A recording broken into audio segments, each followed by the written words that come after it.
यहाँ पर उपस्थित सभी मेरे प्रिय छात्रों और छात्राओं, आप सभी का बहुत बहुत धन्यवाद। आप लोग यहाँ पर उपस्थित हुए। अभय भैया ने पूरी कोचिंग का इतिहास बताया, टूटा फूटा बताया। हालांकि मैं उस इतिहास को दोबारा नहीं दोहराऊंगा क्योंकि समय की बहुत कमी है, लेकिन आप सभी मेहनती, निष्ठावान, कर्तव्यनिष्ठ होकर के मेहनत करने वाले, अनुशासन में रहकर के पढ़ने वाले सभी विद्यार्थियों के लिए दो लाइनें जरूर कहना चाहूंगा। और हमेशा मैं कहता हूं, मेहनत अच्छी हो तो रंग लाती है, मेहनत गहरी हो तो सबको भाती है। मेहनत अच्छी हो तो रंग लाती है, मेहनत गहरी हो तो सबको भाती है। मेहनत नादान हो तो टूट जाती है, पर अगर मेहनत तिवारी कोचिंग सेंटर के स्टूडेंट जैसी हो तो इतिहास बनाती है।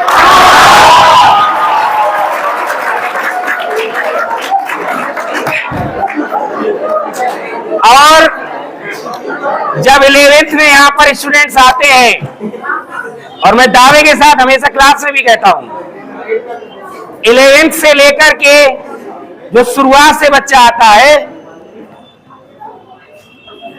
आप लोगों ने शायद इस बात को कभी फील नहीं किया होगा। बहुत से लोगों के अंदर इतने बड़े परिवर्तन हुए हैं इस क्लास में बैठ करके, कभी एकांत में बैठ करके सोचिएगा जाकर के, तब आपको महसूस होंगे। जो जज्बा आप हाई स्कूल जब पास करते हैं और जब आप हमारे पास आते हैं, बहुत अच्छे अंक प्राप्त करके आते हैं, लेकिन धीरे धीरे शुरुआत में आपको लगता है कि हाँ हम बहुत कुछ करके आए हैं, धीरे धीरे ये बात समझ में आने लगती है कि अभी बहुत कुछ करना बाकी है। और उस सकारात्मक कदम, सकारात्मक सोच की ओर आपके कदम को बढ़ाता है आपका जज्बा। अगर आपके अंदर कुछ करने का जज्बा नहीं है, विल पावर आपकी अच्छी नहीं है, तो आप कभी भी आगे नहीं बढ़ सकते। बुकिश नॉलेज से कुछ नहीं होता, हमेशा ध्यान रखो। जिंदगी मार्क्स पर नहीं चलती है। मार्क्स कम आए इसलिए आप बहुत निराश हो गए, मार्क्स अधिक आए तो आप बहुत घमंड में आ गए। दोनों ही स्थितियां खतरनाक हैं। अभी कौन सी मूवी आई है, 12th फेल है ना?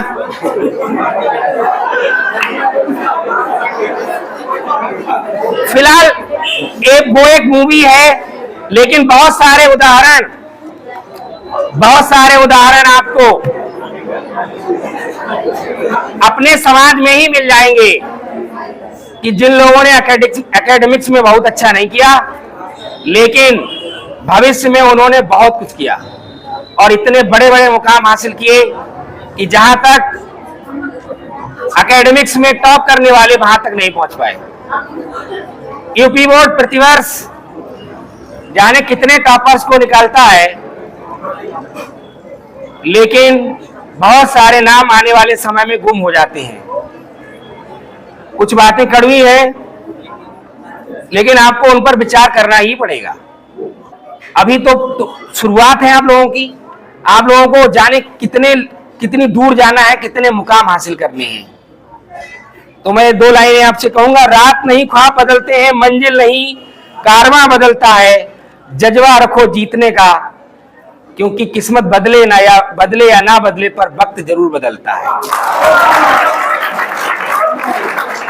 और कुछ लोग कहते हैं सपने मत देखा करो, या तुमने कोई सपना देखा कि हम ऐसा करेंगे, हम कलेक्टर बनेंगे, आईएएस बनेंगे, और आप उन लोगों को कह देंगे, तो वो लोग आपकी मजाक बनाते हैं। कहते सपने मत देखो, सपने सच नहीं होते। मैं कहता हूं सपने खूब देखो, क्योंकि सपने देखोगे तभी सच होंगे। लेकिन वो सपने हवा ही नहीं होने चाहिए। आप आईएएस बनने का सपना देख रहे हैं और आप अनुशासित नहीं हैं। अगर आप अपनी लाइफ में कुछ करना चाहते तो मोस्ट इंपॉर्टेंट वर्ड नोट कर लीजिए, डिसिप्लिन है। और डिसिप्लिन भी नहीं, सेल्फ डिसिप्लिन। डिसिप्लिन कितना इंपॉर्टेंट है हमारी लाइफ में, इस बात पर हमें ध्यान देना ही पड़ेगा। विदाउट डिसिप्लिन आप भले ही आईएएस बन जाएं, आप इस दुनिया में सबसे बड़ा कोई भी एग्जाम क्वालिफाई कर ले, लेकिन अगर आप डिसिप्लिन नहीं है तो आप एक अच्छी लाइफ नहीं जी सकते। आपके अंदर सम्मान का भाव गुरु के प्रति नहीं है, माता पिता के प्रति नहीं है, तो आप एक अच्छी लाइफ नहीं जी सकते। आपकी लाइफ सिर्फ शिकायतों में कटेगी और कुछ नहीं करेंगे आप पूरी लाइफ। और टीचर की डांट मैं हमेशा कहता हूं, टीचर अगर आपको क्लास में डांट रहा है तो वो डांट नहीं है। अगर वो आपको डांट रहा है, ये बहुत बड़ी बात है कि आपको ही क्यों डांट रहा है। अगर किसी टीचर ने आपको, जैसे कई बच्चे आते हैं मुझसे पूछते हैं, सर कई लोग शोर मचा रहे थे, आपने हमें ही डांटा, तो तुम धन्यवाद दो इस बात का आकर के, सर थैंक यू आपने मुझे डांटा। लेकिन ब्रेन मैप ही आजकल स्टूडेंट का चेंज हो चुका है, उन्हें यही नहीं पता है कि हमारे लिए क्या हितकारी है और क्या हमारे लिए अहितकारी है।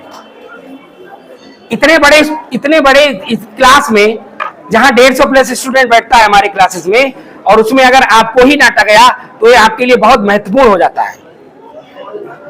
और आप कहीं भी जाइए, किसी भी क्लास में अगर आप पढ़ रहे हैं और यदि आपको डांटा जा रहा है उतने बड़े क्लास में और सब कुछ छोड़ करके, ऐसा नहीं है कि आप ही बोल रहे होंगे। जैसे आदित्य भैया ने कहा कि शोर कोई मचाता हो लेकिन गलती मेरी ही आती थी, मतलब मैं इनको डांटता था। सभी की बात कर रहा हूं मैं। आज तुम्हारे लिए सबसे पहली मैं हमेशा कहता हूं, पढ़ाई लिखाई बाद में करो, पढ़ना कैसे, क्लास में बैठना कैसे, गुरु के प्रति व्यवहार कैसा करना है, माता पिता के प्रति व्यवहार कैसा करना है, अपनी लाइफ में आपको कैसे रहना है, समाज में कैसे उठना बैठना है, पहले ये सीखो। और हमारे भारतीय संस्कृति की शिक्षा का जो उत्तरदायित्व था वो भी यही था किसी समय, जो इंसान को पहले इंसान बनाती थी। ठीक है, तो मैं आपको बता रहा था कि आपको सपने जरूर देखने चाहिए, और कभी सपने छोटे मत देखो, सपने हमेशा बड़े देखो, क्योंकि सपने देखने में आपका कुछ खर्च नहीं हो रहा है, कोई पैसा 1 लाख 2 लाख रुपया। अगर आप ये सोचोगे मैं यूपीएससी करूंगा तो इसमें कोई ये बात सोचने में क्या 1 लाख 2 लाख रुपया खर्च हुआ। जितना दिमाग ये बात सोचने में लगा उतना ही दिमाग ये बात सोचने में लगेगा कि हम आगे चल करके पंचर की दुकान खोलेंगे। तो क्यों ना हम ये सोचे कि हम यूपीएससी करेंगे। पता नहीं कौन सा समय तुम्हारा वक्त तुम्हारा इंतजार कर रहा है, कौन सी मंजिल तुम्हारा इंतजार कर रही है, और तुम उस रास्ते पर ही नहीं जा रहे हो। वक्त और समय क्या पता किसका कौन सा वक्त कौन सा समय उसका इंतजार कर रहा हो। लेकिन क्या होता है, कई बार हम अपनी क्षमताओं को भूल जाते हैं, हम अपनी क्षमताओं को पहचान नहीं पाते। हमारे अंदर बहुत कैलिबर होता है और उस कैलिबर का सही उपयोग हम नहीं कर पाते। और अगर आपके अंदर वो क्षमता है कि आप बहुत कुछ कर सकते हैं, और अगर आप वो नहीं करते हैं केवल आपकी अपनी कमियों की वजह से, तो आप खुद पर एक पाप करते हैं। क्योंकि ये जीवन पता नहीं अगले जन्म में आप क्या बनेंगे। ये मनुष्य जीवन आपको मिला, आप यूपीएससी कर सकते थे, आप डॉक्टर बन सकते थे, आप इंजीनियर बन सकते थे, आप बहुत उच्च पद पर पहुंच सकते थे, लेकिन आपने अपनी खुद की कमियों की वजह से अपनी जिंदगी को बेकार कर लिया। तो आपने इस शरीर पर, और ईश्वर ने जो आपको यहाँ पर भेजा, उपकार किया यहाँ पर भेजने के लिए, आपके माता पिता आपको इस दुनिया में लेकर के आया, आपको पाल पोस कर बड़ा किया, तो आप खुद पर भी पाप किया, माता पिता पर पाप किया, और उस ऊपर वाले पर भी एक तरह से आपने उसके लिए भी पाप किया कि उसने जाने क्या क्या करने के लिए भेजा था और आपने उस रास्ते पर चले ही नहीं। और इन सभी का मूल क्या है? डिसिप्लिन, जो घर से लेकर के स्कूल तक, कोचिंग तक, हर जगह आपको देखने को मिलना चाहिए। अगर कोई स्टूडेंट अगर किसी टीचर की नजर में डिसिप्लिन स्टूडेंट है तो टीचर उसको हृदय से लगाएगा। माता पिता को अगर आप कष्ट दे रहे हैं, आप भले पढ़ने में कितने विद्वान हो, गूगल बॉय हो, कोई मतलब नहीं आपकी लाइफ का। क्लास में आप आकर के व्यवधान उत्पन्न कर रहे हैं, टीचर की बात नहीं सुन रहे हैं, आप गूगल बॉय हो, कोई फायदा नहीं आपके गूगल बॉय होने का, आपकी इतनी जानकारियां होने का। तो अगर आप डिसिप्लिन रहते हैं तो वो उस टीचर की पॉजिटिव इमोशंस आपके साथ हमेशा जुड़ी रहेंगी, माता पिता की इमोशंस आपके साथ हमेशा जुड़ी रहेंगी। आप में से कई विद्यार्थी अभी मुझे बताया कि बीएचयू में पढ़ रहे हैं, कोई इलाहाबाद में पढ़ रहा है, माता पिता से दूर है, लेकिन आप बिल्कुल ये भूल कर रहे हैं। आप ये मत समझिए कि आप माता पिता से दूर हैं, आप अपने टीचर से दूर हैं, आप अपने गुरु से दूर हैं। उन सभी के आशीर्वाद के रूप में, अपने आशीर्वाद के रूप में गुरु, माता पिता सभी आपके साथ हर समय, हर पल, हर क्षण मौजूद है। मुझसे कोई पूछता है, मैं तो किसी विद्यार्थी को डांटता हूं तो मैं भूल जाता हूं कि मैंने कल किसको डांटा था। जरूरत ही नहीं है याद रखने की, क्योंकि डांटा ही इसलिए होगा कि कुछ सुधार आ जाए, इसके लिए कुछ अच्छा हो जाए। मैं तो कभी याद नहीं रखता, कभी नहीं याद रखता। और मुझसे अगर कभी कोई पूछता है कि आपके कितने बच्चे हैं, तो मैं कहता हूं वो बात अलग है कि मेरे जैविक पुत्र 2 हैं, लेकिन मेरे बच्चे बहुत हैं। जैविक पुत्र 2 हैं, अलग बात है। तो गुरु शिष्य के बीच की जो परंपरा है, उसको यदि आप नहीं समझेंगे, माता पिता के प्रति आपके क्या उत्तरदायित्व है उनको आप नहीं समझेंगे, तो आप कितने भी अच्छे मार्क्स ले आइएगा, कोई मतलब नहीं है उन मार्क्स का। तो मैं सपनों की बात कर रहा था। उन सपनों में अगर जान नहीं होगी, सच्चा जज्बा नहीं होगा। कई लोग आजकल रील्स देखते हैं मोटिवेशन लेने के लिए कि चलो मोटिवेटिव रील्स को देखा जाए। तुम्हारे माता पिता तुम्हारे रोल मॉडल होने चाहिए, और तुम रोल मॉडल किसको बनाते हो? रील्स में यूट्यूबर्स जो बहुत फेमस हो रहे हैं आजकल, या फिर बॉलीवुड के बहुत सारे अभिनेता नेता, सबसे पहला रोल मॉडल अपने माता पिता को बनाइए। अगर आपको उनकी परेशानियां, उनकी समस्याएं, उनकी दिक्कतें देख करके अगर आप मोटिवेट नहीं हो रहे, आपके अंदर, आपके सीने में आग नहीं जल रही है, तो आपको दुनिया का कोई मोटिवेटर मोटिवेट नहीं कर सकता। मात्र चिंगारी भर होता है कि फुस हो जाता है पटाखे की तरह वो मोटिवेशन। एक रील देखी, डॉक्टर बन गए, दूसरी रील देखी, इंजीनियर बन गए, तीसरी रील देखी, डीएम बन गए। वो मोटिवेशन केवल उतनी देर का होता है, 2 सेकंड का मोटिवेशन होता है। लेकिन अगर आपको अपने माता पिता के हालात दिखाई दे रहे हैं, उनकी समस्याएं दिखाई दे रही हैं, और आपके अंदर इस बात का जज्बा है कि हम उन समस्याओं को एक दिन मैं जरूर दूर करूंगा, तो ये जज्बा हमेशा आपको मोटिवेट करता रहेगा। ये आग हमेशा जलती रहनी चाहिए जब तक आप अपनी मंजिल को प्राप्त ना कर लें। और यही आपके सपनों में जान पैदा करेगा। और मैंने एक जगह लाइन लिखी देखी थी कि मंजिल उन्हीं को मिलती है जिनके सपनों में जान होती है। पंखों से कुछ नहीं होता, हौसलों से उड़ान होती है। और बदलोगे नहीं, और अगर बदलोगे नहीं तो दिक्कत तो होना तय है। पूरी जिंदगी बेकार हो जाएगी, कुछ नहीं कर पाओगे, ना माता पिता के लिए ना अपने लिए, क्योंकि जिंदगी का नाम कुछ और है। मांस को जिंदगी मत समझो, मांस को जिंदगी मत समझिए। अच्छे आ गए या अच्छे आ गए, खराब आ गए तभी मत समझिए। ये मार्क्स थोड़ी हमारी लाइफ को डिफाइन करेंगे। मेरी लाइफ का डिसीजन ये चंद मार्क्स नहीं कर सकते, क्योंकि बहुत कुछ है इनके अलावा पूरी लाइफ में। पूरी लाइफ केवल इतनी पर ही नहीं है। तो मैं कहता हूं, बदल जाओ वक्त के साथ या वक्त बदलना सीखो। बदल जाओ वक्त के साथ या वक्त बदलना सीखो। मजबूरियों को मत कोसो, हर हाल में चलना सीखो।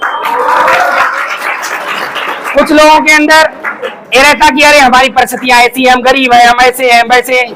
क्या जरूरत है इन सब चीजों को सोचने की? जब हमें आगे बढ़ना है तो बढ़ना है, किसी भी हालत में हमें रुकना नहीं है।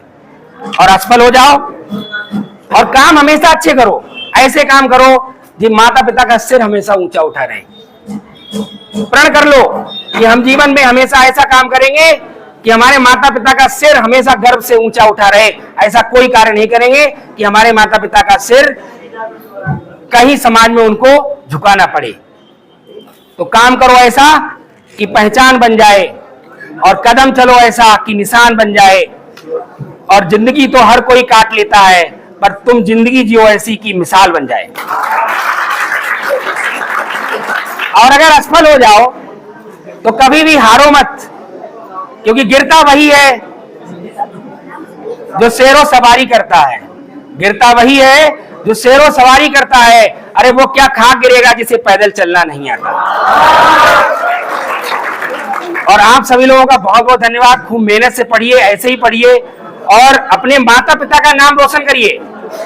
और इस आपको बहुत सारे मोटिवेशन मिल जाएंगे इंस्टाग्राम पर, फेसबुक पर, लेकिन मैं आपको सिर्फ इतना कहना चाहता हूं आज की इस कार्यक्रम में कि कभी भी ऐसा काम मत करिएगा जिससे आपके माता पिता का दिल दुखे।